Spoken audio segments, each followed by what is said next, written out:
यन्मण्डलं सर्वजनेषु पूजितं ज्योतिश्च कुर्याद्दिहमर्त्यलोके यत्कालकालादिमनादिरूपं पुनातु मां तत्सवितुर्वरेण्यं पुनातु मां तत्सवितुर्वरेण्यम।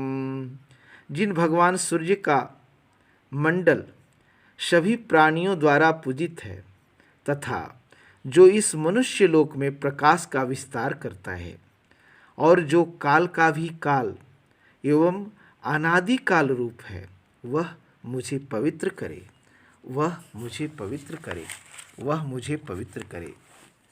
मग बंधुगणों, आज भविष्य पुराण के अंतर्गत जो कथा आप सुनने जा रहे हैं, इसमें भगवान सूर्य की महिमा और उनका विभिन्न ऋतुओं में अलग अलग वर्ण और उसके फल को आप जानेंगे। भगवान सूर्य का सभी ऋतुओं में एक ही जैसा वर्ण नहीं होता, सभी ऋतुओं में अलग अलग वर्ण हैं और उसके फल भी अलग अलग हैं। तो आइए सुनते हैं आज की कथा। भगवान रुद्र ने कहा ब्रह्मा जी से कि ब्राह्मण, आपने भगवान सूर्य नारायण के महात्म्य का वर्णन किया, जिसके सुनने से हमें बहुत आनंद मिला। कृपा कर आप उनके महात्म्य का और वर्णन करें। ब्रह्मा जी बोले, हे रुद्र, इस सचराचर त्रैलोक्य के मूल भगवान सूर्य नारायण ही हैं। देवता, असुर, मानव आदि सभी उन्हीं से उत्पन्न हैं। इंद्र, चंद्र, रुद्र, ब्रह्मा, विष्णु तथा शिव आदि जितने भी देवता हैं, सब में उन्हीं का तेज व्याप्त है। अग्नि में विधि पूर्वक दी गई आहुति सूर्य भगवान को ही प्राप्त होता है। भगवान सूर्य से ही वृष्टि होती है, वृष्टि से अन्नादि उत्पन्न होते हैं और यही अन्न प्राणियों का जीवन है। इन्हीं से जगत की उत्पत्ति होती है और अंत में इन्हीं में सारी सृष्टि विलीन हो जाती है। ध्यान करने वाले इन्हीं का ध्यान करते हैं तथा ये मोक्ष की इच्छा रखने वालों के लिए मोक्ष स्वरूप हैं।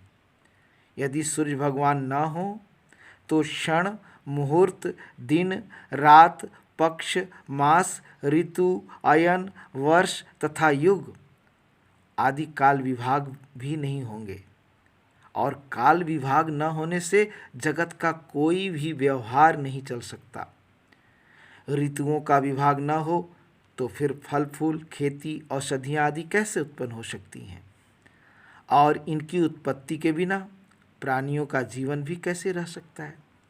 इससे यह स्पष्ट है कि इस चराचरात्मक विश्व के मूलभूत कारण भगवान सूर्य नारायण ही हैं।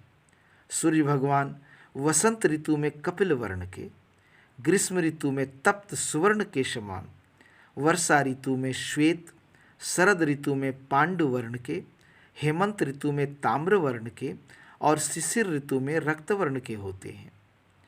इन वर्णों का अलग अलग फल है। रुद्र, इसे आप सुने। यदि सूर्य भगवान असमय, जिस समय उनका जो वर्ण होना चाहिए न हो, कृष्ण वर्ण के हो जाए तो संसार में भय होता है। ताम्र वर्ण के हों तो सेनापति का नाश होता है। पीत वर्ण के हों तो राजकुमार की मृत्यु होती है। श्वेत वर्ण के हों तो राजपुरोहित का ध्वंस।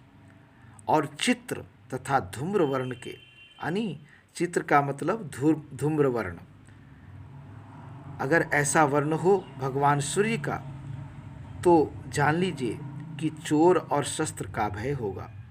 परंतु ऐसा वर्ण होने के अनंतर यदि वृष्टि हो जाती है तो अनिष्ट फल नहीं होता।